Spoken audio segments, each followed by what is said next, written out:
Buddhist psychology हा जो विषय आहे, त्याची एक थोडी तोंड ओळख सर्वांना व्हावी आणि त्याचं महत्त्व आपल्याला सर्वांच्या लक्षात यावं, म्हणून त्याच्या संबंधाने थोडक्यामध्ये याबद्दल सांगितलं जाणार आहे. तर जेव्हा आपण बुद्ध धर्माचा विचार करतो, तेव्हा आपण सर्वच जण हे जाणतो, सर्वांनाच ही गोष्ट चांगल्या प्रकारे माहिती आहे, की भगवान तथागतांचा धम्म हा मनाच्या पावित्र्याचा धम्म आहे. मनाच्या शुद्धीचा धम्म आहे. आणि मनाच्या शुद्धीवर आणि मनाच्या पावित्र्यावर जेवढा भर भगवान बुद्धाने दिलेला आहे, तेवढा भर कुठल्याही अन्य धर्मसंस्थापकाने दिलेला नाही. इतकंच नाही तर आधुनिक काळामध्ये सुद्धा आपण पाहतो, की सायकॉलॉजी किंवा मानसशास्त्र नावाची एक स्वतंत्र शाखा हे सुरू झालेली आहे. जे सिग्मंड फ्राइड यांचे जे गुरु होते, म्हणजे ज्या इन्स्टिट्यूटमध्ये शिकलेत, विल्यम वुंड यांच्यापासून मानसशास्त्राचा विकास जो आज झाला, तर आज आपण पाहतो की मानसशास्त्राच्या क्षेत्रामध्ये अनेक प्रकारच्या शाखा या काय झालेल्या आहेत, निघालेल्या आहेत. अगदी अनेक प्रकारच्या शाखा. अगदी सोशल सायकॉलॉजी असेल, चाइल्ड सायकॉलॉजी असेल किंवा कॉग्निटिव्ह सायकॉलॉजी असेल, पॉझिटिव्ह सायकॉलॉजी असेल, ॲबनॉर्मल सायकॉलॉजी असेल. तर इतकंच नाही, तर अलीकडच्या काळामध्ये अगदी 2012 पासून सायबर सायकॉलॉजी नावाचा सुद्धा प्रकार सायकॉलॉजीच्या क्षेत्रामध्ये आलेला आहे. ज्यामध्ये फॉरेन्सिक सायकॉलॉजी पासून तर सायबर गुन्हे जे घडतात, तर त्याच्या मागे काय मानसशास्त्र असतं, याचा सुद्धा अभ्यास सायकॉलॉजीच्या क्षेत्रामध्ये होतो. तर आपण जेव्हा हे पाहतो, की सायकॉलॉजीच्या क्षेत्रामध्ये हा जो काही विविध प्रकारचा विकास जो होताना आपल्याला दिसत आहे, तर हा जो विकास आहे, हा विकास ज्या पद्धतीने होत आहे, तर त्यावरून आपण हे लक्षात घेतलं पाहिजे, की आपली सुद्धा ही जबाबदारी आहे आणि प्रत्येकाची जबाबदारी आहे, की आज विदेशामधील जे लोक आहेत, ते बुद्ध धर्माला पुढे आणण्यासाठी कसोशीने प्रयत्न करतायत. त्यावर एक संशोधन करत आहेत. तो धम्म अधिक गहिराईने समजता यावा म्हणून प्रयत्न करत आहेत. जसं उदाहरणादाखल आपल्याकडे काही नावं आहेत. जसं आपण यांचं नाव पाहू शकतो. ज्याला काबत-झीम असं म्हणतात, ज्याने माइंडफुलनेस थेरपीवर त्यांचं एक मोठं रिसर्च आहे आणि त्यांनी कॅटास्ट्रोफ वगैरे नावाचे असे काही बुक्स पण लिहिलेले आहेत. त्यांचं एक स्वतःचं mindfulness.com नावाचं वेबसाईट पण आहे. तर माइंडफुलनेसच्या क्षेत्रामध्ये त्यांचं एक मोठं आणि असं मोठं नाव आहे. जे सतीपट्ठाण या विषयावर त्यांनी रिसर्च केलं किंवा तिक नथ हन हे जे भिक्षू होते, यांनी सुद्धा माइंडफुलनेस या विषयावर बरचसं जनजागृती पसरवलेली आहे. इतकंच नाही तर गोल्डमॅन नावाचे जे व्यक्ती आहे, ज्यांनी इमोशनल इंटेलिजन्सी नावाचं एक स्वतंत्र असं एज्युकेशन काढलेलं आहे, जे जगामध्ये फेमस झालेलं आहे, जगामध्ये प्रसिद्धीस आलेलं आहे. इतकंच नाही, मार्टिन सेलिग्मन नावाच्या व्यक्तीने अगदी 98 ते 99च्या काळामध्ये आणि 2000च्या काळामध्ये पॉझिटिव्ह सायकॉलॉजी हा विषय डेव्हलप केलेला आहे.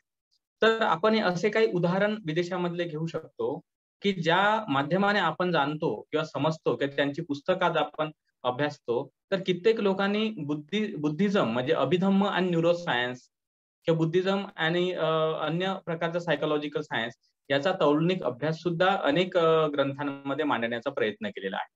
तुम्ही Amazonवर जर पुस्तकांना जर जाणलं असं बुद्धिस्ट सायकॉलॉजी वगैरे किंवा या संदर्भातल्या गोष्टी, तर ते आपल्याला दिसून पडते. त्याच्यामध्ये हॅन्सन जे नाव आहे ते फार फेमस आहे. त्याने बुद्धाच ब्रेन नावाचं एक मोठं असं महान पुस्तक सुद्धा लिहिलं. तो सुद्धा विदेशी व्यक्ती आहे.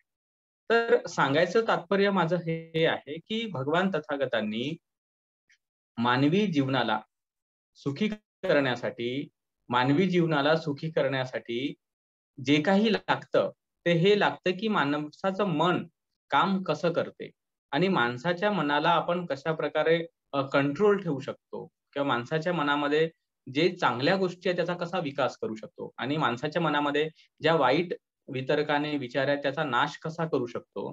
तर याच्या पद्धतशीर विद्या भगवंतांनी शिकवलेल्या आहेत आणि हे भगवंतांनी केलं म्हणूनच भिक्षू संघ हा लाखोच्या संख्येने भगवंताच्या काळामध्ये होता आणि आजही जगभरामध्ये लाखोच्या संख्येने आहे.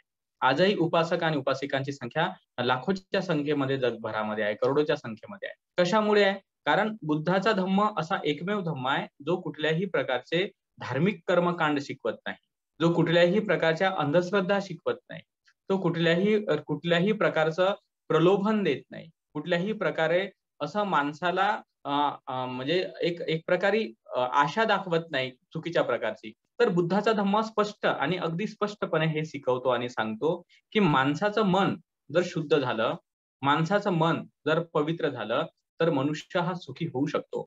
आणि तो केवळ व्यक्तिगत पातळीवरच सुखी होऊ शकतो असं नाही, तर त्याच्या कौटुंबिक पातळीवर, त्याच्या सामाजिक पातळीवर, त्याच्या आर्थिक व्यवहारांमध्ये, त्याच्या राजकीय व्यवहारांमध्ये आणि याच्याही पुढे जाऊन एक सुंदर आणि महान अशी लोकहिताची संस्कृती सुद्धा तो मनुष्य हा निर्माण करू शकतो आणि मनुष्याकडे तेवढी मोठी क्षमता नक्की आहे. केव्हा? जेव्हा त्याचं मन प्रगत होते आणि त्याचं मन जेव्हा सुसंस्कृत आणि चांगलं बनते. म्हणून बाबासाहेबांनी सुद्धा बुद्धाने त्यांचा धम्म हा ग्रंथ जेव्हा लिहिला, त्या ग्रंथामध्ये भगवान बुद्धाचं वचन सांगताना बाबासाहेब हेच म्हणतात, की मनाला सुसंस्कृत बनवणे हा बुद्धाच्या धम्मामधला अतिशय महत्वाचा पैलू आहे, असं बाबासाहेबांनी काय केलं त्या ग्रंथामध्ये एका प्रकरणामध्ये असं सांगितलेलं आहे. तर म्हणून आपण हे लक्षात घेतलं पाहिजे, की मन आणि शरीर हे अविभाज्य आहेत. तुम्ही असा का मी असा? प्रत्येकाकडे मन आहे, प्रत्येकाकडे शरीर आहे. असा कुठलाही व्यक्ती नाही जो मन आणि शरीरापासून बाहेर असतो. आपण आपल्या मनाला किंवा आपण आपल्या शरीराला चुकीच्या वळणावर लागेपर्यंत किंवा दुःखी आणि परेशान होईपर्यंत वाट पाहण्याची काहीच खरं तर गरज नसते. ज्याप्रमाणे आपण आपलं जीवनयापन चालावं म्हणून घरामध्ये अन्नधान्य भरून ठेवतो. जास्तीचे कपडे घेऊन ठेवतो. कुठले फंक्शन कार्यक्रम आले तर बाबा आपल्याला कपडे ते घालायला पाहिजे. किंवा आपल्या मुलांना नोकरी पाणी लागावं म्हणून आपण त्याला अगदी लहानपणापासून वेगवेगळ्या प्रकारचे एज्युकेशन देतो. अगदी तो 25 वर्षाचा होईपर्यंत आपण त्याला शिकवतो. त्याच्या पायावर उभं होण्यासाठी प्रयत्न करतो. तर आपल्याला हे स्पष्टपणे दिसून पडते, की आपण या समाजामध्ये जगत असताना उद्याची नक्कीच तयारी करत आहात. आपल्याला असं वाटतंय, की उद्या आपला जीवन सुखाचा यावा. त्यासाठी आपण जे उपलब्ध साधन सामुग्री आहे, नॉलेज आहे, ज्ञान आहे, त्याचा आपण उपयोग करतो. माझं हे म्हणणं आहे, की आपल्या सुखाचा आधार जर मनाची पवित्रता, मनाची शांती, मनातील चांगुलपणा जर असेल, तर त्या मनाला चांगलं बनवण्यासाठी किंवा त्या मनाला थोडं समजून घेण्यासाठी आपण किती प्रयत्न करतो? आपण त्याच्यासाठी किती खर्च करतो? आपण त्याच्यासाठी किती चांगल्या लोकांच्या संगतीमध्ये राहतो? किती चांगल्या प्रकारची ग्रंथ किंवा पुस्तकं खरेदी करून वाचतो? तर हेही प्रश्न स्वतःला आपण विचारले पाहिजे. कारण ज्याप्रमाणे शरीर हे अन्नाद्वारे पोषलं जाते. अन्नाद्वारे त्याच्यामध्ये एक जोर किंवा एक शक्ती कायम राहते. त्याच प्रकारे मन हे ज्ञानाद्वारे पोषलं जाणार आहे. ज्ञानाद्वारे ते प्रभावित होणार आहे. म्हणून ते ज्ञान जे आहे, ते आपल्याकडे जर असेल, तर आपलं मन सुंदर, स्वस्थ आणि निरोगी राहतं. आणि ज्याचं मन सुंदर आहे, स्वस्थ आहे, निरोगी आहे, तर तो व्यक्ती या जगामध्ये सुखाने जीवनयापन करतो. आज तुम्ही लक्षात घ्या, की जगामध्ये लोकांकडे पैसा आहे, पण तरी गुन्हेगारीचं मोठं प्रमाण दिसते. लोकांकडे एज्युकेशन शिक्षण आहे, पण तरीही गुन्हेगारीचं मोठं प्रमाण दिसते. आपण प्रगत देशाचा जर विचार केला, USA सारख्या देशाचा किंवा चायना सारख्या देशाच्या किंवा अशा प्रकारच्या देशाचा, तर आपल्याला दिसून पडते किंवा आपल्या भारतामध्येही ही सर्व काही असून सुद्धा अनेक लोक अनेक प्रकारचे गुन्हे करताना आपल्याला दिसतात. मग याच्या मागील काय कारण आहे? कारण त्यांचं मन त्यांच्या नियंत्रणामध्ये आहे. ते त्यांच्या मनाला ताब्यात ठेवू शकत नाहीत. ते त्यांच्या मनाला चांगल्या वळणावर लावू शकत नाहीत. जेव्हा कधी कोणती इच्छा उत्पन्न झाली किंवा चुकीची इच्छा उत्पन्न झाली, तर त्या इच्छेचं दमन कसं करायचं किंवा त्या इच्छेला चुकीची आहे की बरोबर आहे, हे कसं टाळायचं, कसं ओळखायचं आणि त्यातून आपण कसा मार्ग काढायचा याचं प्रॉपर ट्रेनिंग त्या व्यक्तीकडे नसल्यामुळे तो त्याच्या चुकीच्या इच्छांना जाणू शकत नाही, समजू शकत नाही. आज आपण पाहतो भारतामध्येच नाही तर जगभरामध्ये योगासनाचा मोठ्या प्रमाणात प्रचार आणि प्रसार होत आहे. का होत असेल बरं एवढ्या मोठ्या प्रमाणामध्ये प्रचार प्रसार? कारण योगा शिकवणारे लोक किंवा योगाबद्दल सांगणारे लोक सातत्याने हे सांगतात, की याच्यामुळे त्यांचं शरीर निरोगी होणार आहे, त्यांचं मन शांत राहणार आहे आणि लोक त्याचा प्रचार आणि प्रसार करतात. पण भगवान तथागतांच्या धम्माच्या बाबतीमध्ये अख्ख्या मन या विषयावर कितीतरी मटेरियल भगवंताने सांगून ठेवलं, कितीतरी ज्ञान देऊन ठेवलं, परंतु आपण मात्र त्या बाबतीमध्ये अनभिज्ञ आहोत, अज्ञानी आहोत. आपल्याला असं वाटते, की आपल्याला जे 2 पुस्तकं वाचायला भेटले किंवा काय झालं तर झालं, तेवढं शिकलं तरी पुरेसं आहे, तेवढं झालं तरी पुरेसं आहे, असा आपला एक समज असतो. परंतु तो तेवढासा समज पुरेसा नाही. आपल्याला आपल्या स्वतःच्या यंत्रणेबद्दल, आपल्या स्वतःच्या मानसिक यंत्रणेबद्दल, शारीरिक यंत्रणेबद्दल जाणणं खूप गरजेचं आहे आणि खूप महत्वाचं आहे. तर म्हणून आपल्याला बुद्धिस्ट सायकोलॉजी हा विषय आहे तो योग्य प्रकारे आणि उचित प्रकारे समजून घेणं गरजेचं आहे. मी तुम्हाला याच्यासाठी एक छोटीशी गोष्ट सांगतो. त्या गोष्टीबद्दल आपण थोडासा विचार केला तर आपल्या हे लक्षात येते की असं म्हणतात की पूर्वीच्या काळी एक भिक्षू हे चीनमध्ये होते धम्मप्रचारासाठी, किंवा धम्मप्रचार करणारे एक भिक्षू होते तिथे चीनमध्ये. तर ते थोडेसे वृद्ध होते, थोडेसे म्हातारे होते. तर त्यावेळेस चीनचा एक जो राजा होता तो सुद्धा धार्मिक स्वभावाचा होता.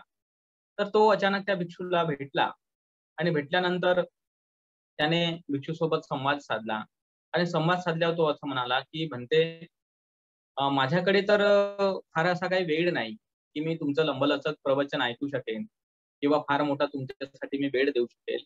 तर मला अतिशय कमी वेळामध्ये, अतिशय कमी अवधीमध्ये तुम्ही असं काही सांगा ज्याच्यामुळे मला असं वाटेल की हा बुद्ध धर्माचा सार आहे आणि त्याचं मला पालन करता येईल.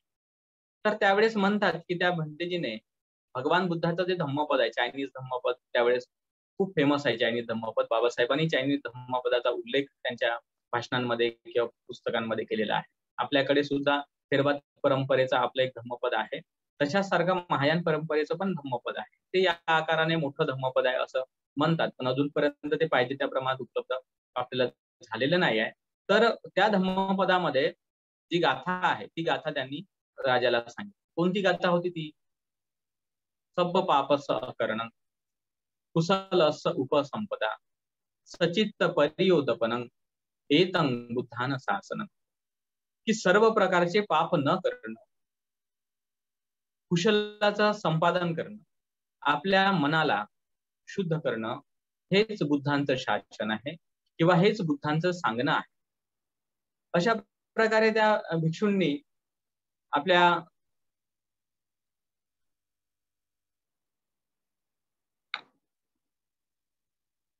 राजाला समजावून सांगितलं. तर राजा थोडासा हसायला लागला मनातल्या मनामध्ये आणि अतिशय आपल्या चेहऱ्यावर स्माइल ठेवून तो राजा म्हणाला भंतेजींना, की भंतेजी म्हणे, हा जो काही उपदेश तुम्ही मला सांगितलेला आहे तर हा उपदेश तर म्हणे छोट्यातल्या छोट्या मुलाला सुद्धा पाठ आहे. जे छोटी छोटी मुलं मोनॅस्ट्रीज मध्ये जातात, शिकतात, त्यांना सुद्धा ही गाथा भगवंताची पाठ आहे. तर यात काय नवल आहे, यात काय विशेष आहे? तेव्हा भंतेजी म्हणाले की राजा, तुझी गोष्ट नक्कीच बरोबर आहे, तुझी गोष्ट नक्कीच खरी आहे की ही जी गाथा आहे हे छोट्यातल्या छोट्या मुलाला सुद्धा आपल्याकडे पाठ आहे, परंतु 80 वर्षाचा म्हातारा व्यक्ती सुद्धा या गाथेचं पालन करताना आपल्याला पद्धतशीर दिसत नाही. ते त्याच्यासाठी थोडं कठीण जातं. अशा प्रकारे राजाला समजावून सांगितलं. किती अतिशय सुंदर प्रसंग आहे हा. हा प्रसंग ऍक्च्युली घडला की घडला नाही हे माहित नाही, आणि तो घडला असेल किंवा घडला नसेल याच्याबद्दल काय ऑथेंटिसिटी आपण या ठिकाणी देऊ शकत नाही. आणि तो आपला काही उद्देश, मुख्य मुद्दा फक्त हाच आहे समजून घेण्यासारखा की त्या ठिकाणी भंतेजीने दिलेले जे उत्तर आहे ते बरोबर आहे. म्हणजे अगदी लहान मुलाला सुद्धा ही गाथा जरी पाठ असेल, परंतु त्याचं पालन करताना मात्र 80 वर्षाच्या म्हाताऱ्या माणसालाही थोडं अवघड वाटते, कठीण वाटते. तर हे जे काही वक्तव्य वापरलं गेलं ते अतिशय महत्वपूर्ण वक्तव्य आहे. आपण सर्वच जण या मीटिंग मध्ये उपस्थित झालेले लोक हे काय साधेसुधे लोक नाही, सर्व जाणकार, बुद्धिमान आणि अभ्यासू लोक आहात, ज्यांनी युट्यूबवर म्हणा अनेक प्रकारचे बुद्ध धम्मावरचे आणि इतरही प्रवचन, भाषण ऐकलेले आहेत. चळवळीमधले जे काही भाषण, प्रवचन असतात ते ऐकलेले आहेत. अनेक प्रकारे ग्रंथ अभ्यास पण केलेला असेल. तर या सर्वांना हा एक आपला नॉर्मल अनुभव असतो, सामान्य अनुभव असतो की ही गाथा आपल्याला पाठ आहे. भगवान बुद्धाचे काही वचन सुद्धा आपल्याला पाठ आहेत, परंतु जेव्हा त्या वचनानुसार आपल्या मनाला घडवण्याचा प्रकार येतो किंवा त्या वचनानुसार पालन करण्याचा प्रकार येतो, तेव्हा प्रत्येकाच्या मनामध्ये एकच प्रश्न निर्माण होतो की ते खूप कठीण आहे, ते आपल्यासारख्या सामान्य माणसाला जमणार नाही, किंवा आम्ही जर घरगृहस्थीत राहणारे लोक आहोत आमच्या माग अनेक प्रकारची कामं असतात आणि असं असल्यामुळे आमच्याच्याने एवढा मोठा विशुद्ध धर्म आहे तो पालन करणे शक्य नाही. आम्हाला जे काही पूजा वंदना करणे आहे ते आम्ही करू, किंवा एखाद्या वेळेस एखाद्या प्रसंगी भंतेजींना भोजनदानासाठी बोलवू, त्यांना चिवरदान देऊ, त्यांना पैशाचं दान देऊ, किंवा त्यांना लागणारं जे काही दान वस्तू आहे ते आम्ही करू, किंवा एखादं विहार बांधकाम सुरू असेल त्या ठिकाणी आम्ही काही दान देऊ किंवा मदत करू, किंवा कुठे कुठे धम्म परिषद असेल किंवा कुठे काही सामने शिबिर असेल त्या ठिकाणी आम्ही धम्मोपदेश ऐकायला जाऊ, त्यांना लागणारी काही मदत असेल ती आम्ही करू. तर अशा प्रकारे आम्हाला करणं हे सोपं जाऊ शकते किंवा सोपं आहे, परंतु तेवढं विशुद्ध बनणं हे आमच्या सारख्या सामान्य माणसाला कसं काय शक्य आहे? अशा प्रकारे आपण बोलतो आणि अशा प्रकारे बोलून तो विषय कुठेतरी आपण दूर सारतो किंवा आपण त्याच्याकडे फारसं लक्ष देत नाही, जेवढ्या सिरियसली द्यायला पाहिजे तेवढ्या. मग हे असं का होत असेल? मी बरेच वर्ष या गोष्टींवर चिंतन केलं. बरेच वर्ष मी भिक्षू राहिलो. भिक्षू संघामध्ये राहत असताना अनेक ठिकाणी मी फिरलो, अनेक कार्यकर्त्यांना भेटलो, अनेक ठिकाणी म्हणजे आपला वेळ त्याच्यामध्येच गेला माझा. त्याच्यातून मला एक गोष्ट प्रकर्षाने जाणवली की लोक नैतिकतेच्या गप्पा मोठमोठ्याने जरी करत असतील, परंतु ऍक्च्युली नैतिकतेच्या पालनाच्या बाबतीमध्ये बरेचसे लोक हे मागासलेले आहेत, मागासलेले असतात. म्हणून मी त्या विषयावर एक पुस्तक सुद्धा लिहिलं माझ्या अनुभवातून, नैतिकतेचा प्रश्न आणि तो सोडवण्याचा उपाय. अतिशय चांगलं पुस्तक आहे ते पुस्तक पण मी त्या विषयाला धरून लिहिलं की नैतिकतेचा जो प्रश्न आहे तो कसा सॉल्व्ह करायचा, कसा सोडवायचा. त्या पुस्तकामध्ये पण अतिशय चांगले मुद्दे मी उपस्थित केलेले आहेत आणि मांडलेले आहेत की आपल्यामध्ये नैतिकता. तर सांगायचं तात्पर्य हे आहे की जोपर्यंत आपल्या मनामध्ये, आता ही गाथा आपण उच्चारली, सप पाप सहकरणं कुशलस उपसंपदा सचित्त परियोदपनं एतं बुद्धान शासनं, ही गाथा वरकरणी दिसते तशी नाही, ही जशी आपण पाठ करतो किंवा जशी आपल्याला दिसते तशी नाही. त्या गाथेचा जेव्हा आपण अट्टकथेच्या दृष्टीने विचार करतो, अट्टकथेमध्ये जेव्हा त्याचा अर्थ पाहतो, तर आपल्याला असं दिसून पडते की सर्व प्रकारचे पापकर्म न करणे म्हणजे सर्व प्रकारचे जे अकुशल चित्त आणि चैतसिक आहेत त्यांचा निरोध करण्याशी त्याचा संबंध आहे. सर्व प्रकारचे कुशल कर्म करणे किंवा कुशल संपादन करणे म्हणजे जेही कुशल चित्त आहेत आणि कुशल चित्ताशी संबंधित असणारे चैतसिक आहेत तर त्याचा वाढ करणे, त्याचं संगोपन करणे असा त्याचा अर्थ आहे. आणि जेव्हा आपण आपल्या चित्ताला शुद्ध करण्याचा विचार जेव्हा करतो, ते चित्ताला शुद्ध केव्हा होते? ते चित्त शुद्ध जेव्हा निवरणांचा नाश होतो, आणि निवरणांचा नाश होऊन अगदी प्रथम ध्यानापासून गोष्टी आपल्यामध्ये उत्पन्न होतात, तर अगदी मार्गफलाचे चित्त उत्पन्न होतात. तर त्या मार्गफलाच्या चित्ताच्या उत्पत्तीला भगवान तथागतांनी चित्ताची शुद्धी म्हटलेलं आहे.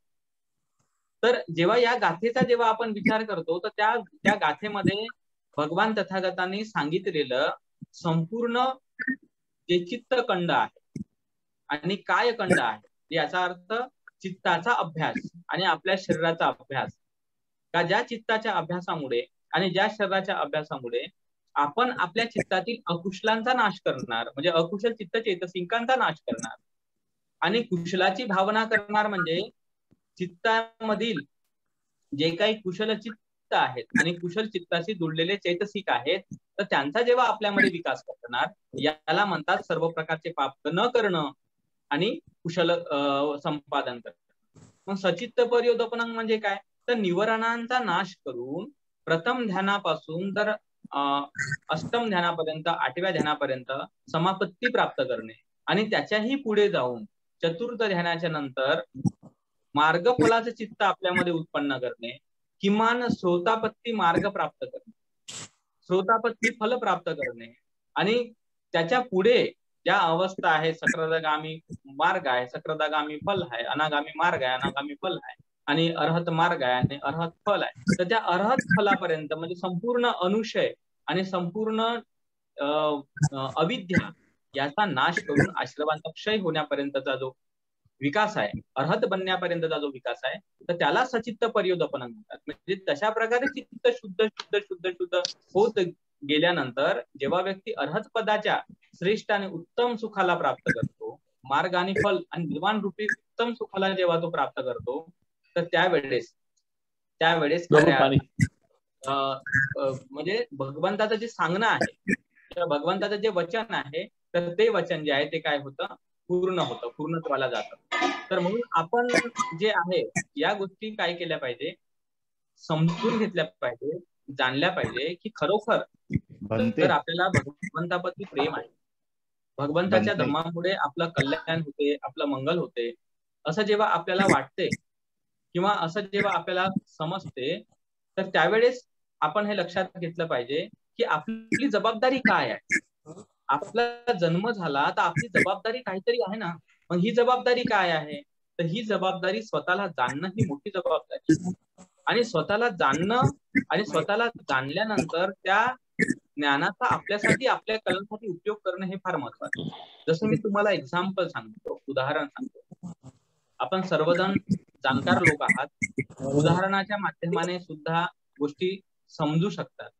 जसं आपल्या सर्वांना एक गोष्ट चांगल्या प्रकारे माहिती आहे की जमीन किंवा जे आपण पृथ्वी म्हणतो, तर या बनते जी पृथ्वीवर बनते जी किंवा या पृथ्वी तलावर बनते जी 1 मिनिट निलेश जी आणि बारसंगे कोण आहेत त्यांनी जरा माईक बंद करा, खूप हो. डिस्टर्ब होतोय. निलेश जी आणि महेंद्र बरसागडे. बारसंगे कोण आहेत प्लीज, माईक डिस्टर्ब होतोय खूप तुमचा.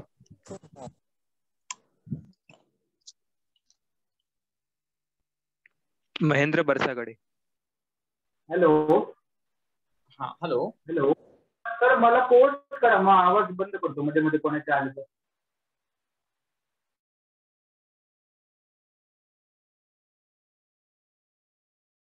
हा हॅलो.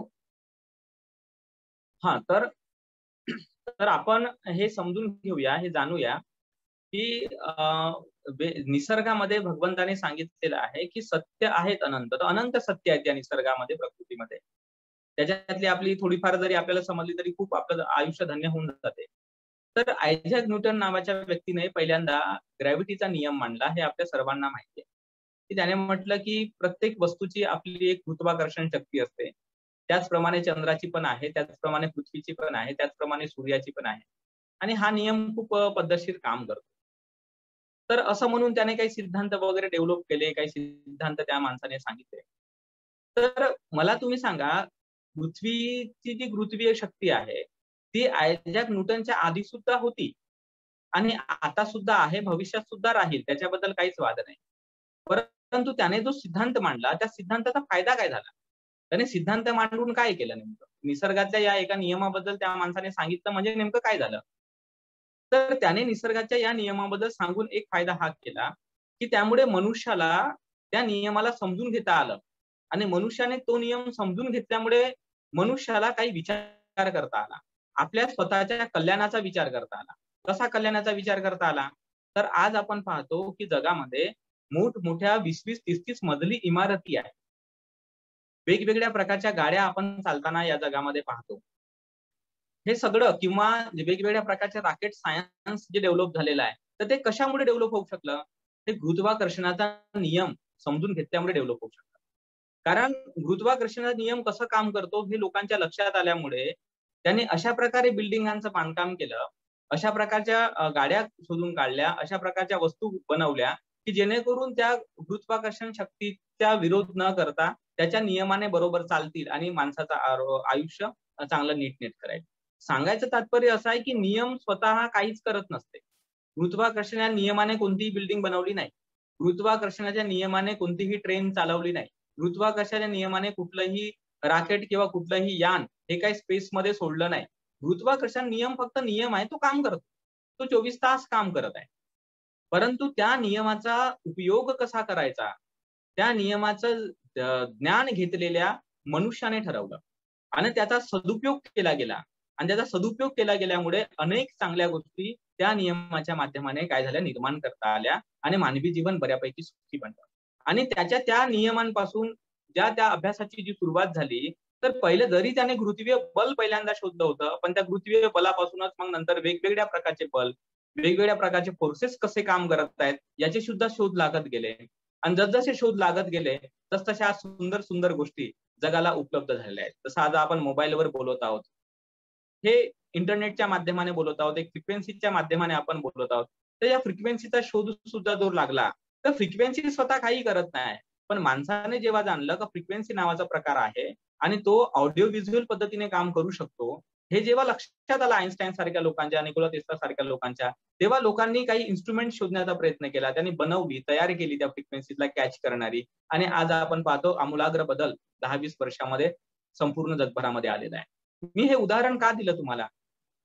हे उदाहरण मी याच्यासाठी दिलं की कुठलाही नियम काहीही करू शकत नाही.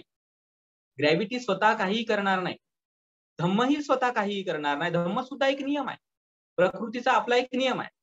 पण त्या नियमाला जेव्हा आपण जाणतो, त्या नियमाचं जेव्हा आपण ज्ञान करून घेतो, तेव्हा मात्र त्या ज्ञानामुळे आपलं कल्याण आपण नक्कीच करू शकतो.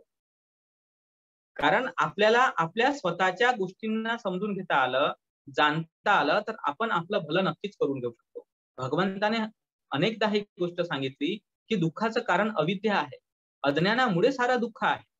आणि महात्मा फुल्यांनी सुद्धा हेच सांगितलेलं आहे की अविद्येतूनच अनेक प्रकारचे दुःख, गुलामगिरी वगैरे निर्माण होते. बाबासाहेबांनी सुद्धा हेच सदैव सांगितलं की या देशातील अस्पृश्यांना, शूद्रांना, स्त्रियांना अज्ञानी ठेवल्यामुळे त्यांची आर्थिक परिस्थिती, सामाजिक परिस्थिती, राजकीय परिस्थिती, सगळ्या प्रकारे त्यांचं जीवनमान ढासळलं. हे कशामुळे? अज्ञानामुळे. जरी अज्ञानाचा अर्थ आपण बाह्यकारी जरी घेतला, तरी हे लक्षात येते की अज्ञानामुळे नुकसानच होते. आणि जर तो या शरीराच्या आंतरिक नियमांबद्दल जरी घेतला, तरी आपल्याला लक्षात येते की अज्ञानामुळे मनुष्याचं नुकसानच होते. भगवान तथागतांनी जे काही ज्ञान दिलं, ते कशाचं ज्ञान दिलं? या शरीराचं ज्ञान दिलं. म्हणजे कशाचं? चित्ताचं ज्ञान दिलं, म्हणजे चैतसिकाचं ज्ञान दिलं, म्हणजे रूपाचं म्हणजे शरीराचं ज्ञान दिलं, आणि म्हणजे निब्बाणाचं ज्ञान दिलं. तर हे जे 4 धर्म आहेत, चित्त, चैतसिक, रूप आणि निर्वाण, हे परमार्थ धर्म आहेत, अतिशय श्रेष्ठ स्वरूपाचे धर्म आहेत. तर हे श्रेष्ठ स्वरूपाचे धर्म म्हणजे हा अभिधम्माचा अभ्यास आहे, बुद्धिस्ट सायकोलॉजीचा अभ्यास आहे. यावर भरपूर ग्रंथ आहेत. या विषयावर 7 प्रकारचे अभिधम्माचे मोठमोठे ग्रंथ आहेत. मी तर इतकंच नाही, मी तर असं म्हणतो की सुत्त आणि विनय जे भगवान तथागतांनी शिकवलेले आहे, ते संपूर्ण त्रिपिटक हे मनाचं शास्त्र आहे. दुसऱ्या कशाचं शास्त्र नाही, ते मनाचं शास्त्र आहे. कारण मानसशास्त्र सुद्धा काय व्याख्या करते मानसशास्त्राची? ते म्हणते की तुमच्या मानसिक आणि वर्तन विषयक व्यवहारांचा अभ्यास करणारे शास्त्र. बघा, लक्षात घ्या, मानसिक आणि वर्तन विषयक व्यवहार जे आहेत, ऍक्टिव्हिटीज जे आहेत, त्याचा अभ्यास करणारं शास्त्र म्हणजे मानसशास्त्र. हीच व्याख्या मानसशास्त्राने मानसशास्त्राची केलेली आहे. मग भगवान तथागतांनी काय शिकवलं? विनयामध्ये वर्तनशास्त्र शिकवलं, अभिधम्मामध्ये मेंटल ऍक्टिव्हिटीज कशा राहतात त्या शिकवल्या, आणि सूत्रामध्ये व्यवहार आपण कसा करायचा असतो त्याचं एक पद्धतशीर ज्ञान दिलं. म्हणजे आपण पाहिलं की विनय पिटक घ्या, सूत्र पिटक घ्या किंवा अभिधम्म पिटक घ्या, ते मनाच्याच शास्त्राचं ज्ञान आहे जे भगवंतांनी शोधलं. कारण भगवान तथागतांनी स्वतः गृहत्याग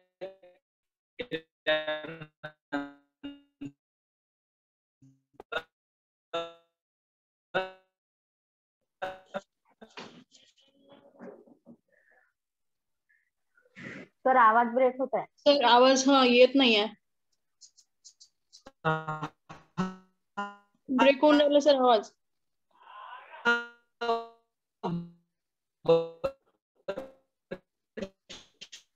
सर आवाज बिलकुलच येत नाही.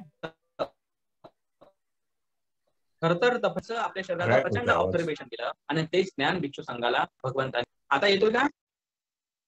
आता हॅलो, येतोय. हा हॅलो, आता येतोय? हा, ओके. तर भगवान तथागतांचं जे संपूर्ण त्रिपिटक आहे, जे विनय पिटक आहे, जे सुत्त पिटक आहे आणि जे अभिधम्म पिटक आहे, हे तिन्ही पिटक जर कशावर आधारित असतील तर ते वास्तविक पाहता आपल्या मनाच्या शास्त्रावर आधारित आहे. कारण मनाच्या शास्त्रामुळे आपले सगळ्या प्रकारचे सर आवाज ब्रेक होतोय सर परत.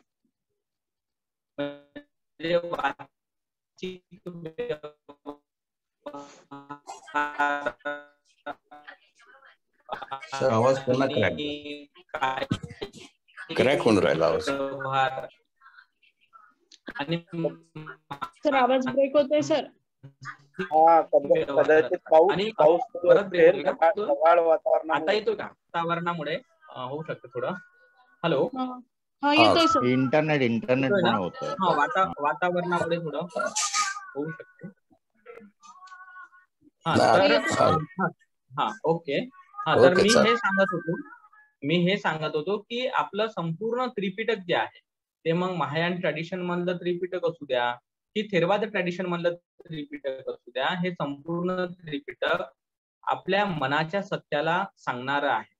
म्हणून आपण एवढं सविस्तर आणि एवढ्या सगळ्या गोष्टी आपण त्या अँगलने जरी नाही शिकू शकलो, तरी आपण ज्या काही प्राथमिक गोष्टी आहेत, ज्या आपल्यासाठी आवश्यक असणाऱ्या गोष्टी आहेत, तेवढं तरी आपण आपल्या मनाचं आणि आपण आपल्या शरीराचं ज्ञान करणं खूप आवश्यक आहे.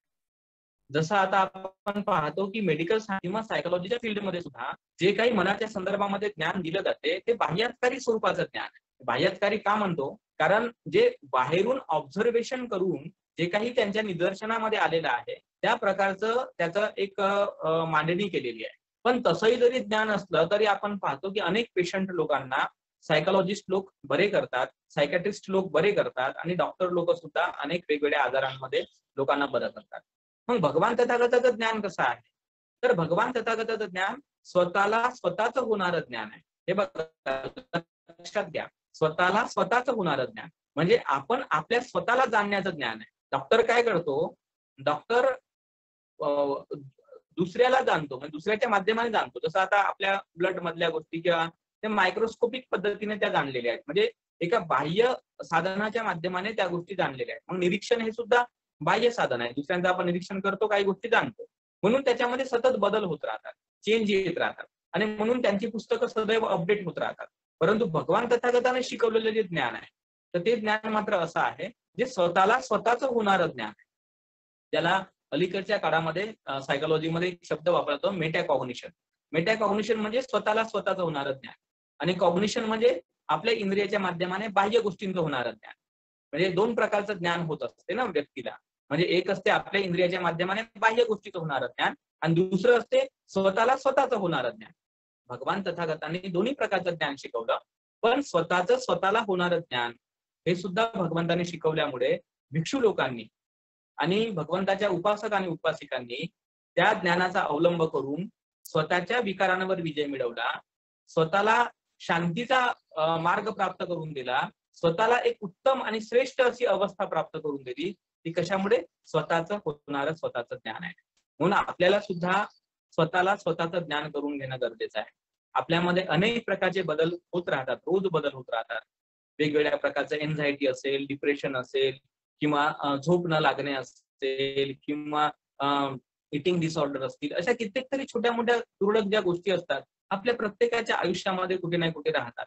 परंतु आपल्याला ते कसं मॅनेज करायचं, त्याच्यावर कसं नियंत्रण ठेवायचं, आपल्यामध्ये चिडचिडपणा असेल, क्रोध असेल किंवा दुसऱ्याप्रती ईर्ष्या उत्पन्न होऊन जाणे असेल किंवा कोणी काही बोललं तर त्याचा सॅडनेस जो असतो, दुःख असते, ते आपल्या मनाला लागून राहणं असेल किंवा सारखे सारखे मनामध्ये वेगवेगळ्या प्रकारचे विचार येत राहणं असेल, ते जुन्या पुराण्या गोष्टी आठवत राहणं असेल किंवा वेगवेगळ्या प्रकारचे मनोरे मनातल्या मनात बांधत राहणं असेल, तर अशा कित्येक तरी गोष्टी आपल्या प्रत्येकाच्या आयुष्यामध्ये असतात. परंतु आपल्याला त्यांना मॅनेज नाही करता येत, आपल्याला त्यांना नियोजित नाही करता येत आणि नियोजित न करता आल्यामुळे आपण अन्य वेगळ्या गोष्टींच्या भानगडीमध्ये पडतो. मग कोणी नाही शक्य झालं त्याच्या मानसिक त्रासाला सांभाळणं, तो व्यक्ती व्यसनी बनतो, मग तो तंबाखू खायला लागतो, मग तो गुटखा खायला लागतो, मग तो दारू प्यायला लागतो.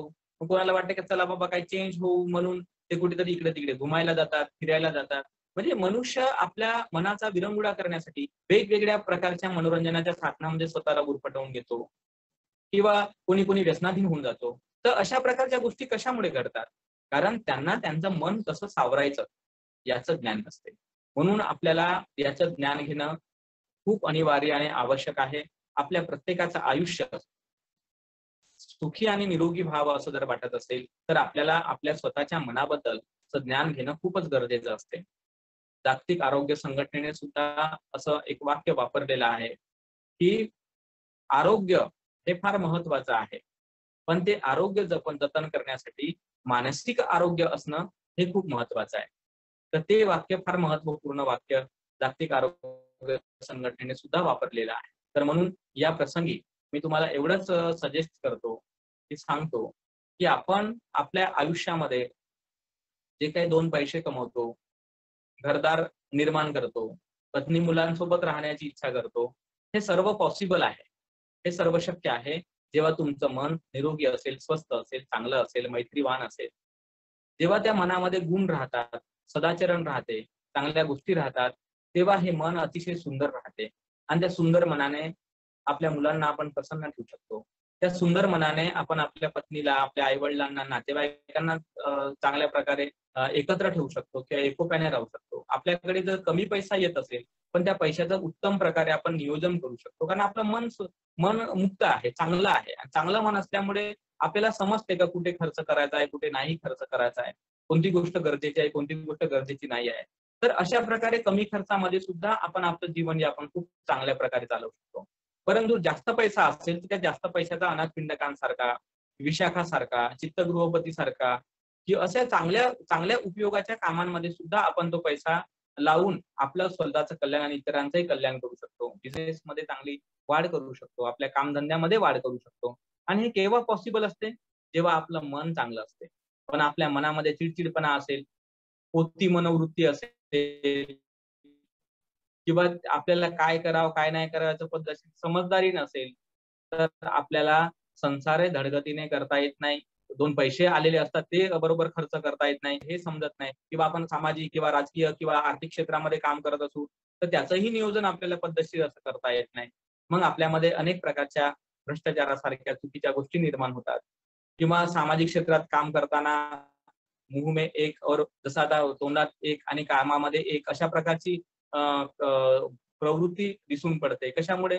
म्हणजे वागताना आपण आपल्या पद्धतीने वागायचं, परंतु सांगताना मात्र भाषणातून मोठमोठ्या पद्धतीने सांगायचं. तर हा जो काही एक पाखंडीपणा किंवा दोगलेपणा निर्माण होतो, याच्या मागचं कारण स्पष्ट आहे की त्याचं मन त्याच्या ताब्यात नसते. त्याचं मन त्याच्या ताब्यात नसते, मनाचं त्याला ज्ञान नसते. तर म्हणून आपल्याला आपल्या धम्मामध्ये मनाच्या ज्ञानाला खूप किंमत दिलेली आहे. म्हणून मी गेल्या काही दिवसांमध्ये हे कोर्स डिझाईन केले आणि मी सातत्याने हा माझा प्रयत्न आहे की हे शिकणं खूप गरजेचं आणि आवश्यक आहे. कारण जेव्हा आपण या गोष्टी आणि अनेकांना असं वाटतं की हे खूप कमी दिवसामध्ये शिकून वगैरे होते किंवा 1-2 प्रवचनामध्ये होते, पण तसं नाही आहे. ते 1-2 प्रवचनाचा हा विषय नाही. 1-2 प्रवचनाचा विषय जर असता तर आपण तसंही सांगू शकलो असतो, पण तसा तो विषय नाही. मनामध्ये खूप बाजू असतात, त्याच्या वेगवेगळ्या प्रकारच्या गोष्टी घडत असतात मनामध्ये. तर त्या सगळ्या गोष्टी प्रोसिजर समजून घ्यायला प्रदीर्घ काळ लागतो. म्हणून आपण कमीत कमी एक कोर्स 1 महिन्याचा ठेवलेला आहे.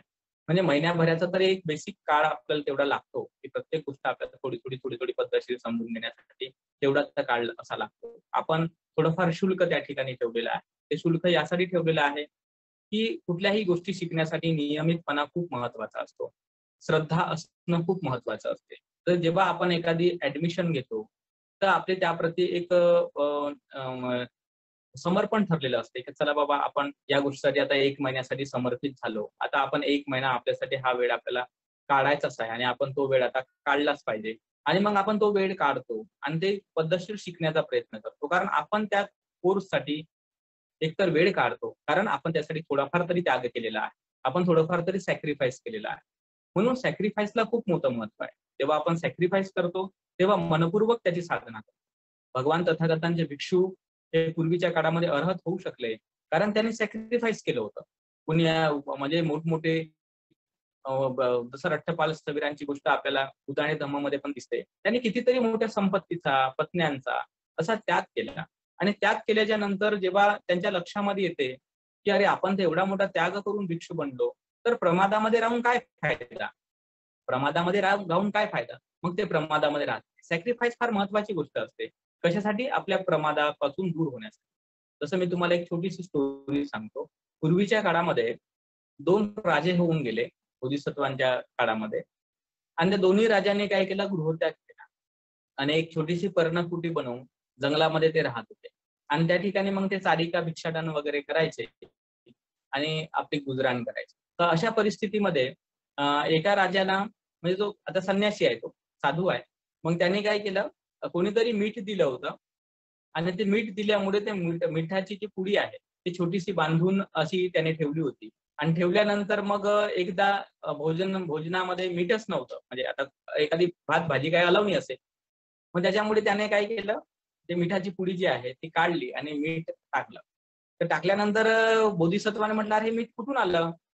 तर त्याने सांगितलं का 2 दिवसाच्या आधी आपल्याला मीठ भेटलं होतं भिक्षाटनामध्ये, तर तेच मीठ मी याच्यामध्ये बांधून ठेवलं होतं. कधीतरी कामी येईल बा म्हणून. तर त्यावेळेस बोधिसत्वांनी त्यांना उद्देश करताना म्हणतात, अरे म्हणे तू एवढ्या मोठ्या राज्याचा राजा आणि ते राजपाट सोडून ते सगळे सुखभोग सोडून तू भिक्षू बनलेला आहे आणि या मिठामध्ये तृष्णा जागवतो का? अशा प्रकारचा मग त्यांना उपदेश केला. मिठामध्ये तृष्णा जागवतो का? एवढं राजपाट तू सोडलं, मिठात तृष्णा जागवतो का? अतिशय महत्वाचं स्टेटमेंट, महत्वाचं वाक्य आहे. आणि याच्यामुळे ते लोक अर्हत बनू शकतात, कारण त्यांच्यामध्ये त्या त्यागाची समज होती. आपण थोडासा जरी जेव्हा त्याग करतो, थोडा का असेना, छोटासा आपल्या कमाईचा थोडासा हिस्सा जरी आपण त्यागतो एखाद्या गोष्टीसाठी, तेव्हा आपल्याला याची किंमत वाटत राहते. आपण समर्पित बनतो त्या गोष्टीबद्दल की नाही आपल्याला हे शिकलं पाहिजे. तुम्ही कल्पना करा की तुमच्या मुलांची कोणतीच फीस जर आपण नाही घेतली तर मुलांचा दर्जा वाढत नाही. कारण आपल्याला वाटतं का जाऊ दे बाबा, करू दे, काय करायचं आहे. पण तेच आपण जेव्हा प्रायव्हेट स्कूल्स मध्ये आपल्या मुलांना टाकतो तेव्हा पालक लोक किती सेन्सिटिव्ह असतात त्याच्या एज्युकेशन बद्दल. कमी इतके पैसे भरतो बाबा आणि मग त्याच्यामुळे तू हा अभ्यास केलाच पाहिजे, तो अभ्यास, बिचाऱ्यावर त्या पोरावर दडपण असतात. तेवढे दडपण नाही आणलं पाहिजे म्हणा, पण ती तसं बनते एक जबाबदारी. म्हणून आपल्याला एक ऍडमिशन प्रोसिजर म्हणून आपण त्या थोडी फीस ठेवतो. त्याची काही फार मोठं कॅल्क्युलेशन त्याचं काही होत नाही. आपण जर विचार केला महिन्याभराचे 3,000 रुपये समजा कोर्स की असेल तर 100 रुपये पडतात एका दिवसात. आणि 100 रुपयामध्ये एवढं कोणतं ज्ञान किंवा बऱ्याचशा गोष्टी काही आपल्याला माहित नाही होऊ शकत. आपण अनेक पैसे संपवलेलेच असतात आपल्या आयुष्यामध्ये. भरपूर पैसे आपण संपवलेले असतात खाण्यावर, कपड्यांवर, इकडे तिकडे फिरण्यावर, या गावाला त्या गावाला जाण्यावर. मग एवढा सगळा पैसा आपण खर्च केला आपल्या आयुष्यामध्ये, मग आपण ज्ञानी बनलो का? आपल्याला काही गोष्टी समजल्या नाही ना.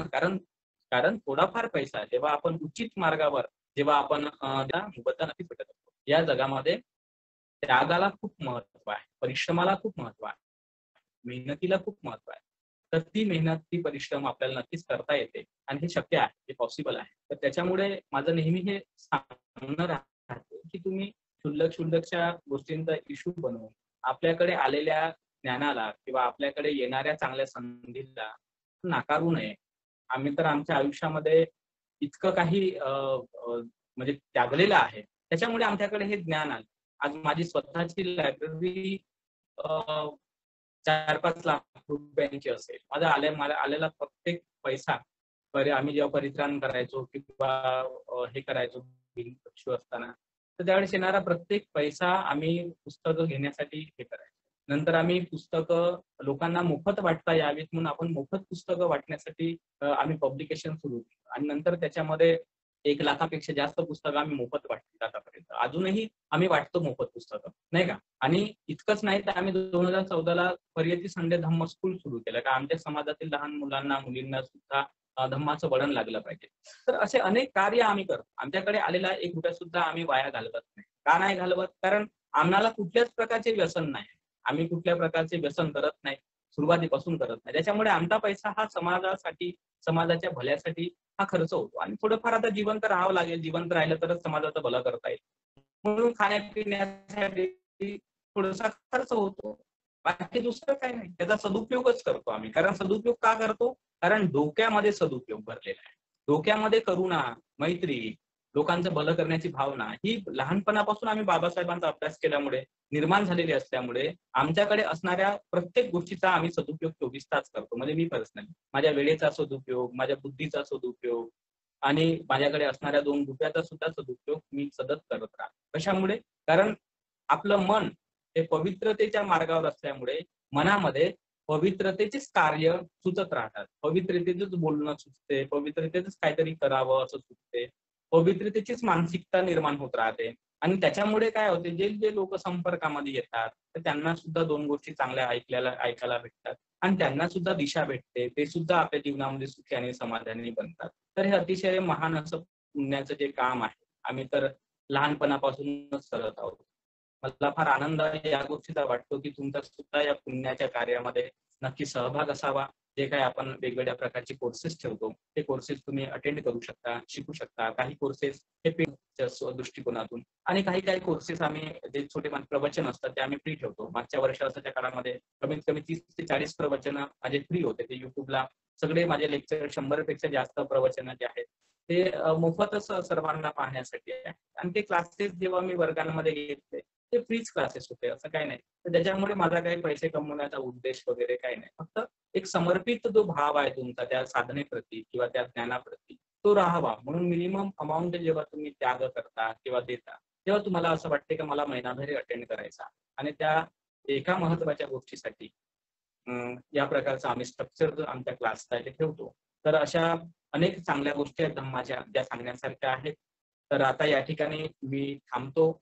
तर आपण सर्वजण या ठिकाणी वेगवेगळ्या भागांमधून उपस्थित झालात. आपल्या सर्वांना मी मंगलकामना देतो, धन्यवाद देतो. आणि जर कुणाला काही शंका असेल, काही प्रश्न असतील तर तुम्ही ते विचारू शकता. आपण त्या प्रकारे एक प्रकारे आपली चर्चा पण होईल.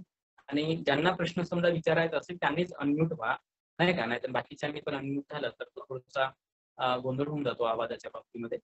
तर या ठिकाणी मी थांबतो. सर्वांप्रती मंगलकामना, सर्वांना धन्यवाद देतो. साधू साधू साधू.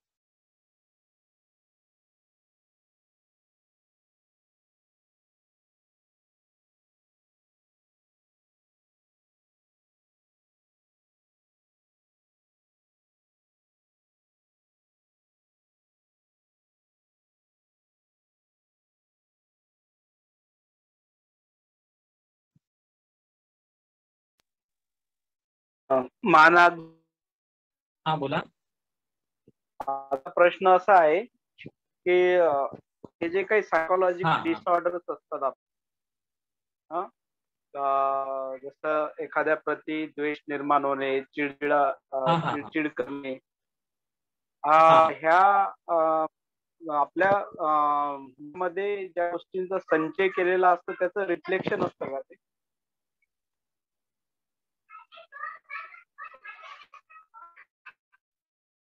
हो.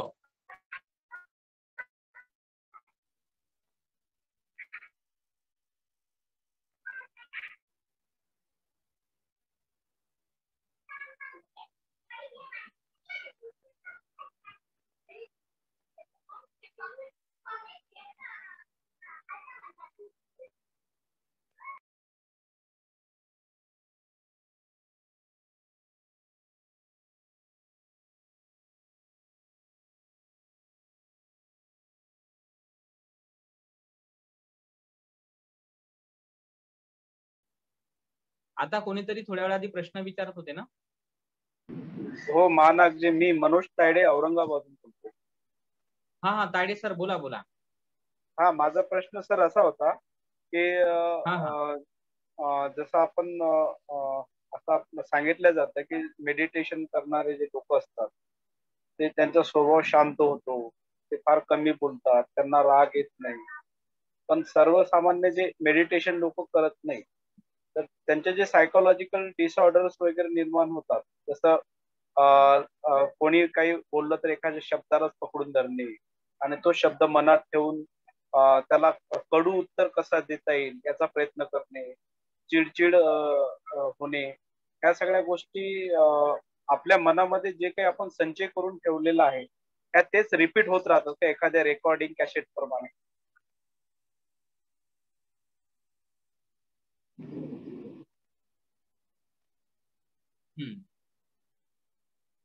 तर ते कॅसेट प्रमाणे आपण म्हणू शकतो त्याला वास्तविक पाहता. तसंच ते आपल्या शरीराला आपण ज्या सवयी लावतो किंवा जे चित्त उत्पन्न करतो तर ते उत्पन्न होतात आपल्या शरीरामध्ये. म्हणूनच तर आपल्याला त्याची प्रोसिजर समजून घ्यावी लागते की एखादं माइंड आपल्यामध्ये कसं क्रिएट होतंय. ते माइंड क्रिएट झाल्यानंतर त्याची जी गतिविधी आहे ती कशी चालते आणि त्याला आपण स्टॉप कसे करू शकतो. तर या प्रोसिजर जेव्हा आपल्या थोड्या लक्षात मध्ये येतात आणि आपण त्याला थोडंसं जाणतो तर आपण त्याच्यावर कंट्रोल ठेवू शकतो. तर जे मेडिटेशन किंवा ध्यान असं जे आपण शब्द वापरतो तर ते मेडिटेशन किंवा ध्यान या शब्दाचा तोच अर्थ आहे की आपल्या मनाला योग्य प्रकारे समजून घेऊन त्याचं योग्य नियंत्रण निर्माण करणे हा मेडिटेशनचा किंवा ध्यानाचा प्रथम उद्देश असतो. आता अनेक लोक अनेक प्रकारे ध्यान शिकवतात, कारण ध्यान विविध प्रकारचे असतात. कारण विविध प्रकारचे यासाठी आहे कारण मनुष्याचे स्वभाव किंवा मनुष्याचे मनोविकार सुद्धा विविध प्रकारचे आहेत. आणि म्हणून भगवान तथागतांनी विविध प्रकारच्या ध्यान पद्धती शिकवलेल्या आहेत. आणि विविध प्रकारच्या ध्यान पद्धती याच्यासाठीच आहेत कारण स्वभाव वेगळे वेगळे आहेत. तर म्हणून आपल्यामध्ये चिडचिडपणा असेल किंवा क्रोध असेल किंवा सारखंच कोणतं नाही कोणतं चिंतन आपण करत राहत असू, त्या जुन्या पुराण्या कोणत्या गोष्टी आपल्याला आठवत राहत असतील, तर असा कुठलाही जरी त्रास असेल तर प्रॉपर मेडिटेशनच्या टेक्निकला शिकून म्हणजे तुमच्या स्वभावानुसार आणि तुमच्या अडचणीनुसार तुम्ही ती विधी जर पद्धतशीर शिकलात मेडिटेशनची किंवा ध्यानाची किंवा चिंतन करण्याची, तर तुमचा हा त्रास अतिशय कमी दिवसामध्ये बरा होऊ शकतो. अगदी 15 दिवसामध्ये 1 महिन्यामध्ये बरा होऊ शकतो आणि असं ते गॅरंटेड गोष्ट आहे.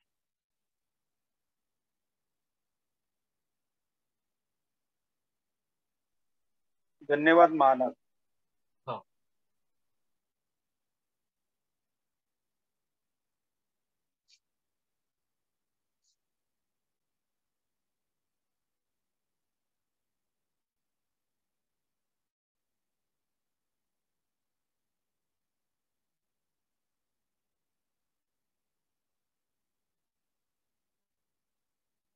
अजून काही कोणाला शंका असतील किंवा प्रश्न असतील तर आपण बोलू शकता. हे जे बुद्धिस्ट आता हे जे शिकवणार आहे आपलं मनावर शिकवणार आहे का आपल्या? हा बोला ताई.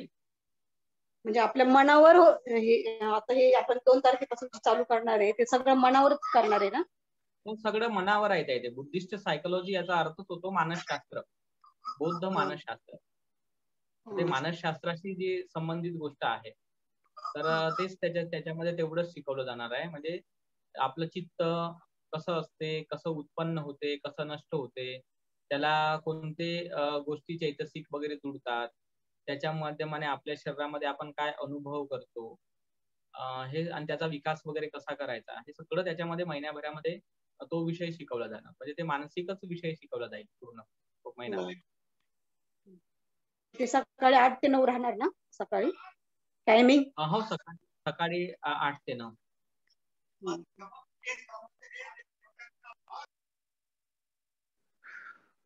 मला एक प्रश्न होता. हॅलो, आवाज येत आहे? बोला बोला सर. हा, माझं नाव प्रलेख आहे. मी नागपूरहून बोलत आहे. MBA स्टुडंट आहे. मला एक विचारायचं होतं की as a normal human being आपल्या हातून खूप साऱ्या चुक्या होतात, काही पाप पण घडतो सामान्य व्यक्तीकडून. तर एक मी ऐकलंय कन्फेशन, जे ख्रिश्चनिटीमध्ये कन्फेशन म्हणतात, किंवा आपण केलेलं पाप उजागर करणे. तर मला याच्याबद्दल जाणायचे आहे की असं केल्या पाहिजे का? केल्या पाहिजे तर कोणाकडे केल्या पाहिजे? म्हणजे भंतेकडे केल्या पाहिजे? आणि याचा किती म्हणजे आपल्या मनाला असं म्हणजे फायदा होतो? तर त्याबद्दल मला विचारायचं होतं. तर हे बघा, आपल्या धम्मामध्ये हे प्रामुख्याने गोष्ट आहे, याला आपण क्षमा याचना म्हणतो. म्हणजे आपण जेव्हा विहारामध्ये वगैरे जातो तर विहारात गेल्यानंतर ती गाथा आपण ऍक्च्युली म्हणून घेत असतो. म्हणजे भगवान बुद्धाच्या समोर किंवा भंतेजींच्या समोर तर आपण ती गाथा म्हणून घेतो. म्हणजे ओकास वंदामी भंते द्वारत येणं मया याचा अर्थ हाच होतो की भंतेजी, माझ्या कायेने, वाचेने किंवा मनाने जे काही पापकर्म झाले असतील, नाही का, दोष झाले असतील, तर त्यांना आपण क्षमा करावी. तर हा एक बौद्ध विनय आहे. तर हे फार महत्वाचं असते. आता क्षमा याचना आपण 2 प्रकारे करू शकतो. म्हणजे एक, आपण एखादा जाणकार भिक्षू असेल किंवा एखादा कोणी काउन्सलर असेल किंवा आपला एखादा मित्र असेल किंवा आपले आई वडील असतील किंवा ज्याच्या प्रती चूक झालेली आहे तो व्यक्ती असेल, तर त्यांना आपण क्षमा मागू शकतो आणि त्यांना त्या अपराधाची स्वीकृती देऊ शकतो की बाबा हे अपराधाची स्वीकृती आहे माझ्या, परंतु आता याच्यानंतर भविष्यात मी असं काही करणार नाही. तर याच्यामुळे काय होते, आपण माफी मागतो आणि समोरचा व्यक्ती समजा माफ करतो, तर त्याच्यामुळे आपलं मन हलकं होते. आपल्या मनात तो विकार जो आहे तो मग घर करून राहत नाही आणि त्याच्यामुळे आपलं मन शुद्ध बनतं. म्हणून कसं आपल्या धर्मामध्ये या 2 गोष्टी सायमल्टेनियसली येतात. आपण क्षमा याचना आधी करतो आणि नंतर मग पंचशील ग्रहण करतो, किंवा कोणी अष्टशील ग्रहण करतात, किंवा कोणी दशशील ग्रहण करतात, कोणी आपत्ती देशना करत असताना प्रातिमोक्षशील ग्रहण करतात. तर आपण हे चांगल्या प्रकारे जाणतो की प्रथम आपत्ती देशना असते म्हणजे क्षमा याचना, नंतर मग शील ग्रहण. म्हणजे याचा अर्थ काय आहे की याचा अर्थ आपण कुठेतरी चुकलो याची आपल्याला जाणीव झालेली आहे आणि त्या जाणीव झाल्यामुळे आपण ते मोठ्या आपल्यापेक्षा जे मोठे आहेत, गुरु आहेत किंवा संबंधित व्यक्ती, ज्यांना आपण जे सांगितलेलं आहे, आपली चूक आपण मान्य केलेली आहे आणि आता आपण नवीन जे शील आहे किंवा नियम आहे ते आपण आत्मसात केले आहेत की नाही, आता मी माझं जीवन चांगल्या मार्गाने जगेल.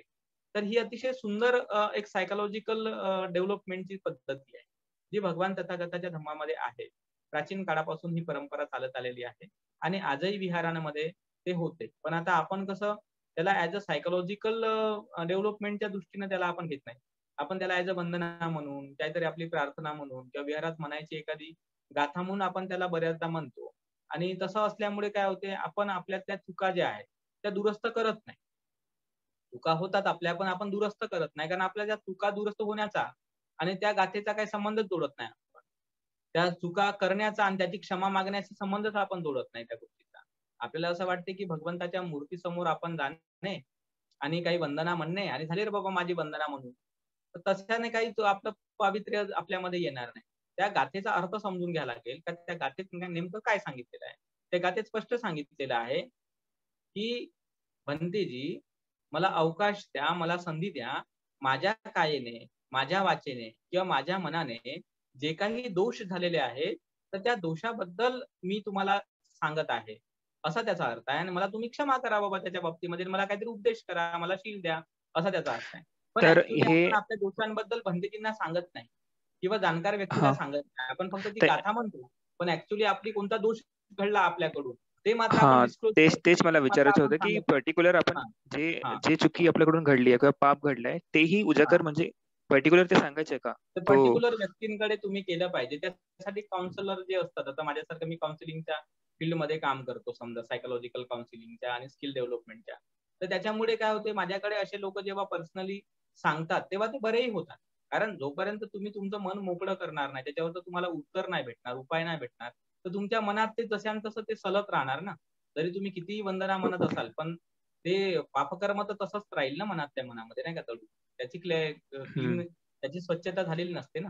तर ते स्वच्छता करण्याकडे भगवंताच्या धम्माचा खरा तर कल आहे, नाही का. ते आपण समजून घेतो. आणि कोणाकडे केलेलं जास्त बरं आहे, म्हणजे भंतेजींकडे गुरुकडे केलेलं किंवा तुम्हाला ज्याच्या एक महत्वाची गोष्ट आहे का, जो व्यक्ती ज्या व्यक्तीप्रती तुम्ही अपराध केलेला आहे त्या व्यक्तीला तुम्ही क्षमा याचना करू शकता आणि तो व्यक्ती जर क्षमा करेल तुमच्या मनावरचा तो बोज नष्ट होऊन जाईल, ही पहिली गोष्ट आहे.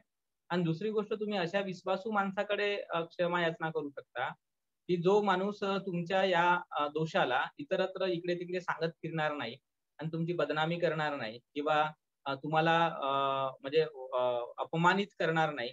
तर असा जो व्यक्ती असतो त्याला तुम्ही सांगून त्याच्याकडून मार्गदर्शन घेऊन तुम्ही तुमचं मन शुद्ध करू शकता. कारण कधी कधी काय होतं, आपण कोणालाही काही जर सांगितलं तर त्याचा दुरुपयोग सुद्धा काही लोक करू शकतात, नाही का, आपल्याला अपमानित करण्यासाठी हो बरोबर होण्यासाठी. तर म्हणून ते कसं जाणीवपूर्वक भंतेजींना जेव्हा याचना केली जाते तर ते त्या दृष्टीनेच केली जाते. कारण भंतेजी कसं कोणाचं इकडं तिकडं अपमानित करणार नाहीत बाबा, ते त्यांच्या पुरतं ठेवून मार्गदर्शन करतील, ही अपेक्षा असते भंतेजीकडून. किंवा जे काउन्सिलर असतात तर ते प्रोफेशनल काउन्सिलर वगैरे असतात, तर ते कसं इकडं तिकडे गोष्टी सांगत बसत नाही.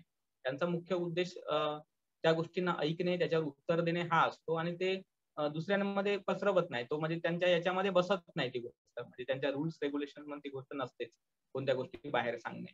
तर अशा लोकांना जेव्हा आपण करतो तर आपण बरे होऊ शकतो 100%. ओके. आणि या पहिले आहे ना एक मॅडम म्हणत होत्या टायमिंग बद्दल सकाळी 8 ते 9, मला त्याच्याबद्दल माहिती नाही, थोडं सांगाल का कसं जॉईन व्हायचं सेशन? नाही, आपला कसा बुद्धिस्ट सायकोलॉजीचा आपण एक जो क्लास आहे तर ओके तो ओके आपण ठेवलेला आहे 2 तारखेपासून 2 जून ते 2 जुलै या ओके दरम्यान आपण तो क्लास ठेवलेला आहे. आणि त्याचे एक अटेंडिंग फीज म्हणून आपण 3,000 रुपये ठेवले आहे आणि तो क्लास सकाळी 8 ते 9 या दरम्यान चालेल आणि झूम आपल्या ऍप्लिकेशनवरच चालेल. तर त्यांना कोणाला ऍडमिशन घ्यायचे असतील तर माझा नंबर तर तुमच्याकडे आहेच. आता तुमच्या तुम्ही मेसेज वाचता त्या मेसेज मध्ये माझा नंबर आहे, तुम्ही कॉल करून मला तसं तुमचं नाव सुचवू शकता, तशी मग नावाची नोंद करून घेता येईल आपल्याला. ओके.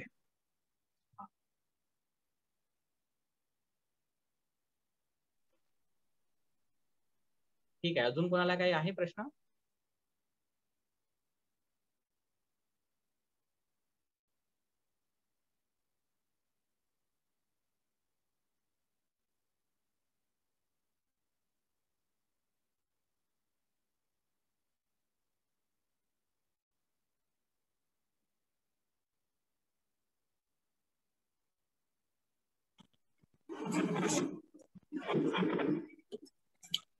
हॅलो हा बोला. हॅलो. हा सायंकाळला पण आहे ना 6 ते 7 आपला. तर मग ते जे जुने स्टुडंट आहे ज्यांचं झालेला आहे क्लास त्यांच्यासाठी आहे का तो संध्याकाळचा जो क्लास आहे ना तो हो. त्यांच्यासाठी आहे ज्यांनी ऑलरेडी 1 महिन्याचा कोर्स आधी केलेला आहे, ज्यांना त्या गोष्टीचं ज्ञान आहे चैतसिक आहे, त्यांच्यासाठीच आपण सायंकाळचा ठेवलेला आहे. म्हणजे नवीन स्टुडंट नाही त्या क्लासला अटेंड करू शकणार. जुने ओल्ड आहेत तर त्यांच्यासाठी तो स्पेशल क्लास आहे, कारण तो थोडा गंभीर आहे नाही का. म्हणजे या आपण जे क्लास शिकला ना त्याचं पूर्व ज्ञान असेल तरच ते ज्ञान पठण वगैरे कठीण आहे ना ज्ञान नाही का. तर ते मग ऍडव्हान्स लेवल आहे थोडी, ते त्यांच्यासाठीच आहे ज्यांनी तो अटेंड केला होता फर्स्ट नाही का. हो ठीक आहे ठीक आहे. धन्यवाद. हो. महानागजी.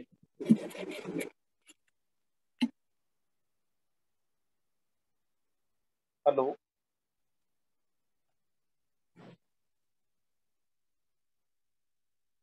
तर ठीक आहे, जर कोणाला काही प्रश्न नसतील तर आपण या ठिकाणी हे सेशन समाप्त करूया, कारण मला सुद्धा आता थोडं बाहेर जायचं आहे. तर आपण या ठिकाणी उपस्थित झालात सर्वांप्रती मंगलकामना आहे. तर आपण जे काही पुण्य संपादन केलेलं आहे आपण सर्वांनी, तर त्या पुण्याचं आपण अनुमोदन करूया. भगवंताच्या धर्मातील ज्या पवित्र गाथा आहेत, आशीर्वाद गाथा, त्याचा आपण पठण करूया या ठिकाणी आणि सर्वांना मंगलकामना व्यक्त करूया. एतावताच तुम्हेहि संपदं पुण्य संपदं सब्बे देवा अनुमोदन्तु सब्ब संपत्ति सिद्धिया भवतु सब्ब मंगलं रक्षन्तु सब्ब देवता सब्ब बुद्धानुभावेन सदा सुखी भवन्तु ते भवतु सब्ब मंगलं रक्षन्तु सब्ब देवता सब्ब धम्मानुभावेन सदा सुखी भवन्तु ते भवतु सब्ब मंगलं रक्षन्तु सब्ब देवता सब्ब संघानुभावेन सदा सुखी भवन्तु ते. साधु साधु साधु. सर्वांना धन्यवाद आहे.